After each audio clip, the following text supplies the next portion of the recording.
ஐரோப்பிய ஒன்றிய சந்தையில் விற்பனை செய்யப்படும் பொருட்களுக்கான டிஜிட்டல் தயாரிப்பு கடவுச்சீட்டை நடைமுறைப்படுத்த திட்டமிடப்பட்டுள்ளது. அதற்கமைய ஐரோப்பிய ஆணையம் புதிய பதிவகத்தையும் பரிசோதனை சூழலையும் ஜூலை 20 அன்று அதிகாரப்பூர்வமாக தொடங்கியுள்ளது.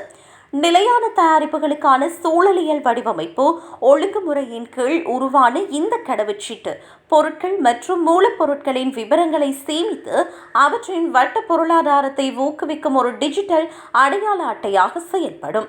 ஜவுளி, எஃகு, அலுமினியம், டயர்கள், தளபாடங்கள் போன்ற பலதரப்பட்ட பொருட்கள் மற்றும் பெரிய மட்டாரிகள், பொம்மைகள், சலவை பொருட்கள் உள்ளிட்ட தயாரிப்பு குழுக்களை இந்த பதிவகம் ஆதரிக்கிறது.